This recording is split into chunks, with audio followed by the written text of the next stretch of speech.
আমরা অনেকেই রোস্ট খেতে খুবই পছন্দ করি, কিন্তু রোস্ট রান্নার ক্ষেত্রে অনেক ধরনের মশলা ব্যবহার করা লাগবে এটা ভেবে আর রোস্ট রান্না করা হয়ে ওঠে না। তবে আজকে আমি ঘরোয়া কিছু মশলা ব্যবহার করেই রোস্ট রান্না করে দেখাবো। আসসালামু আলাইকুম এভরিওয়ান। তাহলে শুরু করা যাক রোস্ট রেসিপিটি। এখানে আমি রোস্টের সাইজ করে দুটি মুরগি কেটে নিয়েছি। এখন আমি সামান্য লবণ এবং সামান্য গুঁড়োমরিচ দিয়ে কেটে রাখা মাংসগুলোকে খুব ভালোভাবে মেখে নিব। এখানে আপনারা চাইলে পছন্দ মতো মরিচ বেশি বা কম ব্যবহার করতে পারেন। এখন আমি একটি কড়াইয়ে মাংসগুলোকে ভাজার জন্য তেল দিয়ে দিব এবং তেলটি গরম হয়ে গেলে একে একে আমি সব মাংসগুলো দিয়ে দিব। মাংসগুলোর এক পাশ মোটামুটি ভাজা হয়ে গেলে মাংসগুলোকে একে একে উল্টে দিব। এভাবে করে সব মাংসগুলোকে ভেজে নেব। রোস্ট রান্নার ক্ষেত্রে অবশ্যই মাংসগুলো কিন্তু খুব ভালোভাবে ভেজে নিতে হবে। মাংসগুলো কিন্তু এভাবে একটু হালকা ব্রাউন করে ভেজে নিতে হবে। আমার মাংসগুলো ভাজা হয়ে গিয়েছে, এখন আমি সবগুলো তুলে নিচ্ছি। আমার মাংস ভাজার পরে যে তেল রয়েছিল, আমি এই তেলেই আজকে রোস্ট রান্না করব। এখানে দিয়ে দিলাম 1 কাপ পরিমাণ পেঁয়াজ কুচি। রোস্ট রান্নায় কিন্তু পেঁয়াজ কুচি একটু বেশি দিতে হয়।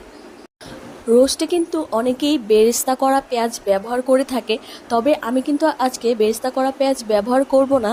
এজন্য এই পেঁয়াজগুলোকে ভালো করে ব্রাউন করে ভেজে নিয়েছি। এজন্য একটু সময় নিয়ে পেঁয়াজগুলো ভাজতে হবে। এখানে আমি দিয়ে দিলাম 3 টেবিল চামচ আদা বাটা এবং 2 টেবিল চামচ রসুন বাটা। এখন এই মশলাগুলোকেও একটু নেড়ে চেড়ে ভেজে নিতে হবে। আর এখানে আমি হাফ কাপের মতো বাদাম বেটে পেস্ট করে নিয়েছি এবং এখান থেকে আমি দিয়ে দিলাম প্রায় হাফ কাপের মতো বাদাম এবং 1 চা চামচ পরিমাণ জিরার গুঁড়া, 1 চা চামচ মরিচ গুঁড়া এবং স্বাদমতো লবণ। এখন সমস্ত মশলাগুলোকে আমি একটু নেড়ে চেড়ে ভালোভাবে তেলে ভেজে নিচ্ছি। মোটামুটি ভাজা হয়ে গেলে আমি এখানে কিছু গরম মশলা অ্যাড করে দিব। এখানে আমি দিয়ে দিচ্ছি সামান্য কিছু দারচিনি এবং এলাচ দিয়ে আমি আবার ভালো করে নেড়ে চেড়ে দিচ্ছি। এখন আমি এই মশলাগুলোকে ভালোভাবে কষানোর জন্য দিয়ে দিলাম পানি। এখানে আমি হাফ কাপের মতো পানি অ্যাড করেছি। কিছুক্ষণ নেড়ে চেড়ে দেওয়ার পর এখানে আমি 2 টেবিল চামচ পরিমাণ টমেটো সস অ্যাড করে দিব। রোস্ট রান্নার ক্ষেত্রে অবশ্যই কিন্তু টমেটো সসটা ব্যবহার করতে হবে। এখন এই মশলাগুলোকে একটু ভালোভাবে নেড়ে চেড়ে কষাতে হবে।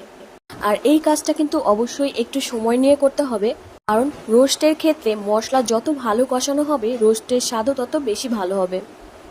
প্রায় 15 থেকে 20 মিনিটের মতো সময় নিয়ে এই রোস্ট মশলাটাকে কষাতে হবে।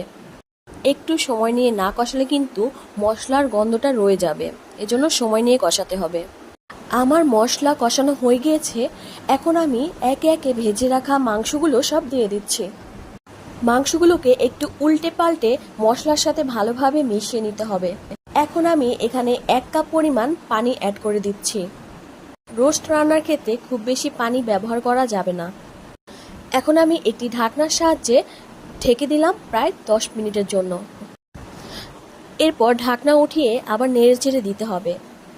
এ পর্যায়ে কিন্তু রোস্টগুলো পাতিলের সাথে লেগে যাওয়ার সম্ভাবনা বেশি থাকে, এর জন্য নিচে থেকে ভালোভাবে নেড়ে চেড়ে দিতে হবে এবং খেয়াল রাখতে হবে নিচে যাতে লেগে না যায়। এখন আমি একটু রোস্টগুলোকে ভালোভাবে উল্টে পাল্টে নেড়ে চেড়ে দিচ্ছি যাতে মশলাগুলো সব জায়গায় ভালোভাবে মিশে যায়। এবং আমি কড়াইয়ের সমস্ত পানিটা শুকিয়ে নিব।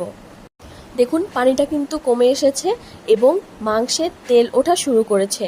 যখন মোটামুটি পানিটা শুকিয়ে যাবে, আমাদের রোস্টটা মোটামুটি হয়ে গিয়েছে। এখন আমি এখানে 2 টেবিল চামচ পরিমাণ গুঁড়ো দুধ অ্যাড করে দিচ্ছি। গুঁড়ো দুধগুলো এভাবে চারপাশে ছিটিয়ে দিতে হবে এবং রোস্টের সাথে ভালোভাবে মিশিয়ে দিতে হবে, একটু নেড়ে চেড়ে দিতে হবে। আমার রোস্টগুলো কিন্তু এখন হয়ে গিয়েছে, আমি কিছুক্ষণের মধ্যেই চুলাটা বন্ধ করে দিব। আমি একটু নেড়ে চেড়ে দিচ্ছি এবং খেয়াল রাখছি যাতে নিচে লেগে না যায় এবং কালারটাও কিন্তু আরও লোভনীয় হয়েছে। এভাবে একবার রোস্ট রান্না করে দেখুন, খেতে কিন্তু খুবই স্বাদ হয়।